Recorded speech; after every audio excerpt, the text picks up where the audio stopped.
South ఇండియాలోనే the biggest flagship sorry store మన Varahi silks ఇప్పుడు మన విజయవాడ ఎంజీ రోడ్ లో December 4th గొప్ప ప్రారంభం. మంచి పేరు తీసుకొచ్చింది క్షణక్షణం, మీకు మంచి బోని కూడా, అది కూడా శ్రీదేవి పక్కన. నెక్స్ట్ రెండో సినిమా ఏం చేశారు? ఇంకా ఆ క్రమంలో లైన్ గా చేస్తున్న రెండిళ్ల పూజారని 100 సినిమాలు సార్, అన్ని సూపర్ డూపర్ హిట్లు.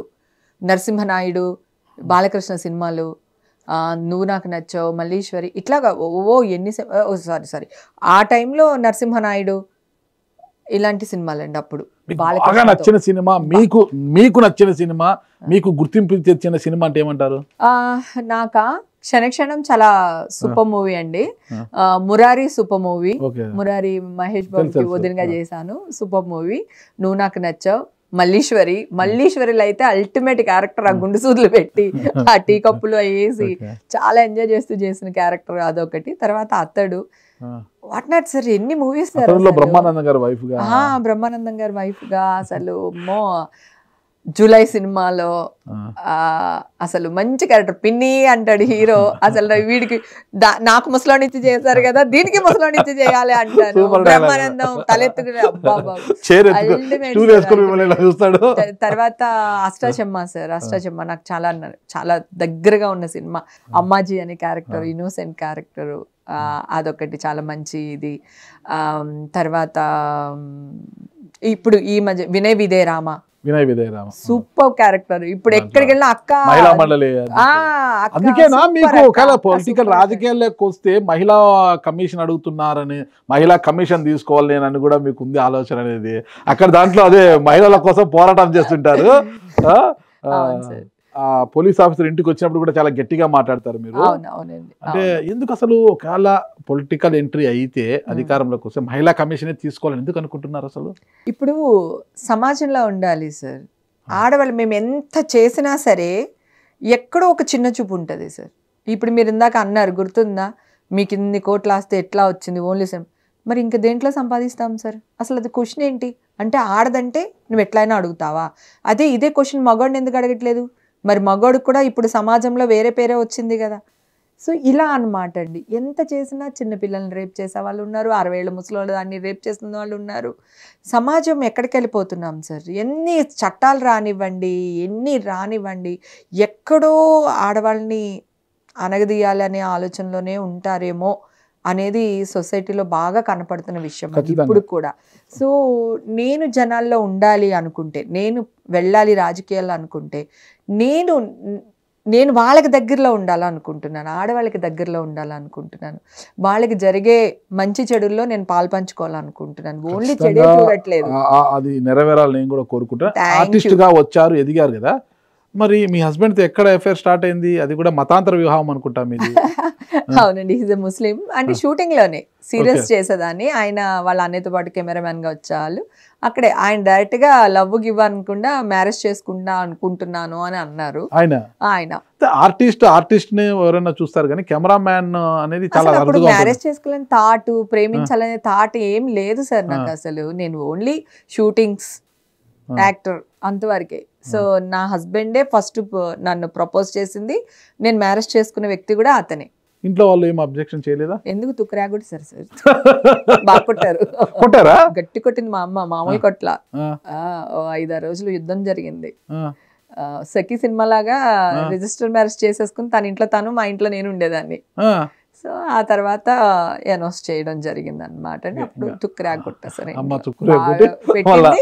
కానీ తర్వాత మదర్ ఎక్కువ సపోర్ట్ చేసేసారు. అప్పుడు మాదంతా ఇంతంత మాత్రమే కదా, అప్పుడే క్షణక్షణం రిలీజ్ అయింది. అప్పుడు రెమండేషన్ కొంచెం రెంటింట్లో ఉండేవాళ్ళం. సో అట్లా ఉండింది. కానీ మ్యారేజ్ అయిన 3 years కి నేను ఇల్లు కొనుక్కున్నాను సార్. 4 లక్షలు పెట్టి ఇల్లు కొనుక్కున్నా సనత్ నగర్ లో. ఫస్ట్ ఏ ఆర్టిస్ట్కి వెళ్ళింది, ఫస్ట్ నేను ఇల్లు కొనుక్కున్నా. అంటే నేను ఫస్ట్ మా ఆయన రెమండేషన్ రాగానే ఇది పాల బిల్లు, ఇది కూరగాయల బిల్లు, ఇది మిగిలింది అని అట్లా పెట్టుకునేదాన్ని సార్. నాకు చాలా చిన్న మెంటాలిటీ సార్. లగ్జరీ ఏముండదు. ఆటోలో బస్సులో కూడా వెళ్ళిపోతాయి. ఇప్పుడు ఈ కారే కావాలి, నేను ఇలాగే ఉండాలి, ఈ డ్రెస్సే వేసుకోవాలి, ఈ ఫుడ్డే తినాలని ఏం లేదు. So simple life. ఇప్పుడు కూడా గుడి దగ్గర ఎవరైనా అన్నదానం చేస్తే వెళ్ళి భోజనం చేసి వచ్చేస్తాను సార్.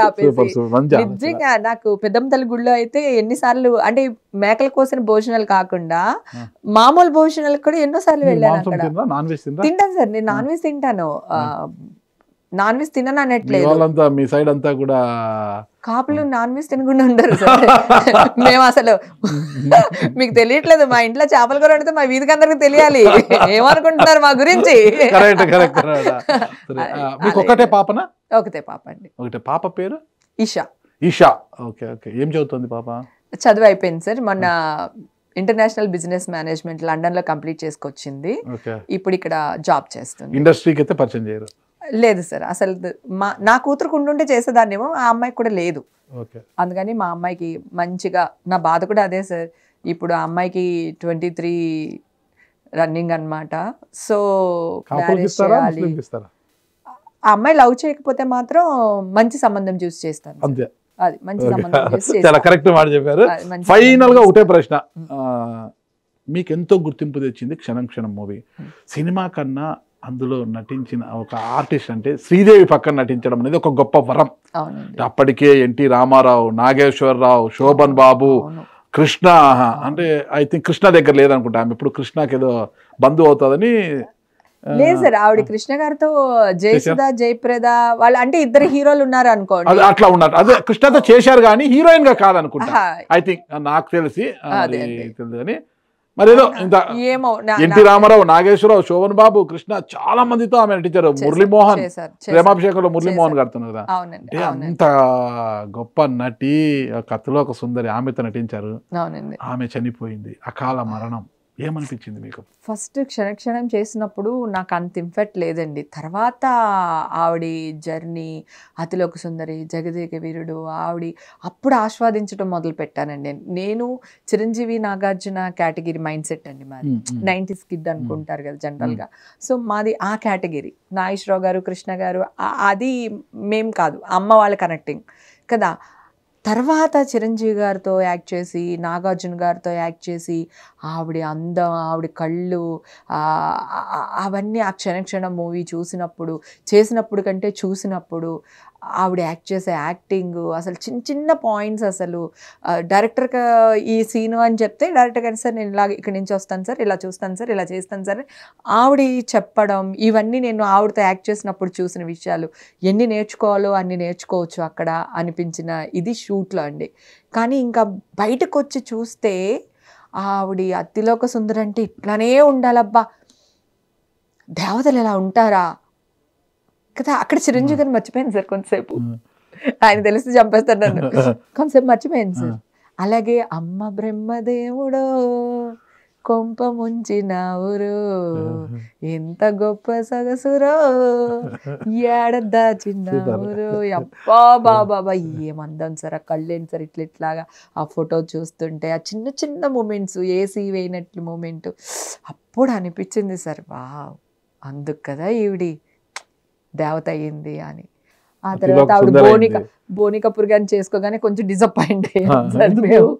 అంటే శ్రీదేవి గారు అందం, ఆవిడ అందచందాలకి, ఆవిడకి మేము కూడా ఆవిడ పక్కన ఉండే ఆవిడ పక్కన కూడా మేము వేరేలాగా ఎక్స్పెక్ట్ చేస్తాం కదా సార్. ఆ రోజుల్లో సెకండ్ మ్యారేజ్ అనేది కొంచెం ఇబ్బందికరమైన విషయమే కదా అది ఎవరికైనా సరే.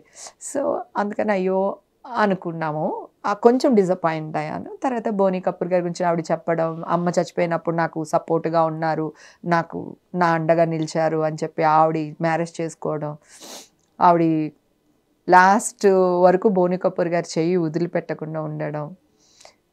కానీ అంత అన్ఎక్స్పెక్టెడ్గా చచ్చిపోవడం అనేది మాత్రం జీర్ణించుకోలేకపోయాం సార్. అది సహజ మరణం అని నమ్ముతున్నారు? బాధాకరం. సహజ మరణమే ఇంకా నేను ఇంకా అంత డెప్త్కి వెళ్ళలేదు సార్. ఇంకా మనకి తెలియని విషయాలు మనం వేరేలాగా మాట్లాడి ఎందుకు, మనకి తెలియని బాధ అనిపిస్తుంటుంది మీకు? చాలా బాధ అనిపిస్తుంది సార్. దానికంటే ఎక్కువ సార్ సౌందర్య సార్, ఆవిడతో ఎక్కువ సినిమాలు యాక్ట్ చేస్తాను సార్. అప్పుడు సినిమాల్లో నాకు నాలెడ్జ్ వచ్చింది. శ్రీదేవి గారితో యాక్ట్ చేసినప్పుడు నేను చిన్నపిల్లనే, నాకు అంత పెద్ద ఊహ తెలియదు నాకు. కానీ సౌందర్య గారితో చాలా ఫ్రెండ్షిప్ ఉండింది సార్ నాకు. చాలా సినిమాలు చేసాం, రాత్రి పగలు యాక్ట్ చేసాం, చాలా అంటే మేమిద్దరం చాలా క్లోజ్గా కూడా మాట్లాడుకునే వాళ్ళం సార్. ఆవిడ చనిపోయినప్పుడు చాలా బాధ అనిపించింది నాకు. ఎక్కువ బాధపడింది సౌందర్య గారి విషయంలో. అంటే అంత అందగత్తి, అంత బంగారు తల్లి అలా బూడిదైపోయింది సార్ కళ్ళల్లో. అమ్మో, అది మాత్రం కొన్ని రోజులు ఉండింది సార్ బ్రెయిన్లో. అది సౌందర్య గారిది. మీ కుమార్తెలో మీ పోలికలు ఉన్నాయా మీ హస్బెండ్? ఎక్కువ మా హస్బెండ్ పోలికలు అన్ని ఎక్కువ మా హస్బెండ్ ఉంటాయి. హైట్ అంతా మీలాగనే? మా హస్బెండ్ 6'4" సార్. అమ్మో, మరి ఏమనుకుంటున్నారు?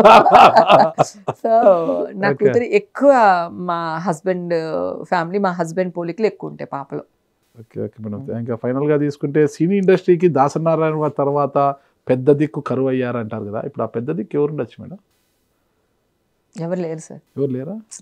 ఎవరు లేరు. చిరంజీవి గారు, బాలయ్య గారు ఎవరు రారు సార్. ఎవరు రారా? అసలు ఎవరు రారు. ఆయనకి 24/7 గేట్లు ఎప్పుడు ఓపెన్లో ఉండే ఆయన ఇల్లు. ఒక్క వాచ్మెన్ ఉంటాడు అంతే. ఎవరు వచ్చినా అర్ధరాత్రి సహాయం కావాలని ఎవరు వెళ్ళినా కూడా తలుపులు తెరిచే ఉంటాయి సార్. అసలు ఎప్పుడు నేను లాక్ వేయడం చూడలేదు ఆయన ఇల్లు. నేను చాలాసార్లు వెళ్ళాను ఆయన దగ్గరికి, ఎప్పుడు లాక్ వేసి ఉండటం నేను చూడలేదు. ఇప్పుడు ఎందుకు పెద్ద దిక్కు లేక కరువు అయిపోయారు అసలు? లేదు సార్, అంత అవుట్రేటెడ్గా ఒకరికి కష్టం వచ్చింది నిలబడే వ్యక్తి లేరు సార్. అందరికీ వాళ్ళ వాళ్ళ ఇది కాపాడుకోవాలి, వాళ్ళ డిగ్నిటీ కాపాడుకోవాలి, లేదా వాళ్ళ మా ఇదే పరిధి ఎంతవరకు సహాయం చేయాలో అంతవరకే అనే మైండ్ సెట్లో ఉన్నారు సార్. ఆయన అలా ఉండేవాడు కాదు సార్. ఏమో అప్పుడు కాపు ఉద్యమం అప్పుడు ఆయన చనిపోయారు, కానీ ఆయన బతుకుండి ఉంటే నా లైఫ్ ఇంకొకలా ఉండేదేమో అనిపిస్తుంది నాకు. ఎందుకంటే చాలా అటాచ్మెంట్ సార్ ఆయనతో. భవిష్యత్తులో కూడా మీ లైఫ్ బాగుండాలని కోరుకుంటున్నా. ఎట్టకేలకు మీడియా మీ మీద ముద్ర వేసిన, డ్రగ్గిస్ట్ ముద్ర వేసిన, కోర్టు అయితే మీరు క్లీన్ చిట్ ఇచ్చేసింది, మీకు క్లీన్ చిట్ ఇచ్చేసింది. మరి మీడియా కావచ్చు సమాజానికి ఏం చెప్పాలనుకున్నారు? సమాజానికి ఏం చెప్పక్కర్లేదు సార్, మీడియా వాళ్ళకి మాత్రమే చెప్తున్నానండి. మాకు పర్సనల్ లైఫ్లు ఉంటాయి, మేము ఎంత సెలబ్రిటీ అయినా మాకు ఫ్యామిలీ ఉంటుంది. మా ఫ్యామిలీని తీసుకొని వచ్చేసి రోడ్ల మీద పాడేయకండి, అదొక్కటే రిక్వెస్ట్ చేస్తున్నానండి ప్లీజ్. ఇప్పుడు వరకు మీరు ఎంత చేశారో మీ అందరికీ తెలుసు. ప్రతి విషయంలోని నేనే ముందుకు వస్తున్నాను. ఇప్పుడు కూడా బలి అయింది నేనే, మళ్ళీ ముందుకు వచ్చింది కూడా నేనే. ఇన్ని రోజులు ఎంతోమంది వచ్చారు సార్ ఈ విషయంలో, ఈ దీంట్లో సెలబ్రిటీస్ ఎవ్వరు వచ్చి క్లీన్ చిట్ తెచ్చుకుని మీడియా ముందు కూర్చున్న వాళ్ళైతే ఎవ్వరు లేరు. I'm a fighter. ఈ రోజు నుంచి ఎవరైనా విక్టిమ్స్ ఉంటే, అది ఆర్టిస్ట్ అవనండి బయట వాళ్ళు అవ్వండి, అందరితో పాటు మమ్మల్ని కూడా చూడండి సార్ దయచేసి. అంతే తప్ప సెలబ్రిటీస్ అని చెప్పేసి తడికలు కట్టి మమ్మల్ని రోడ్లో వదలకండి అనేది మాత్రమే నా రిక్వెస్ట్.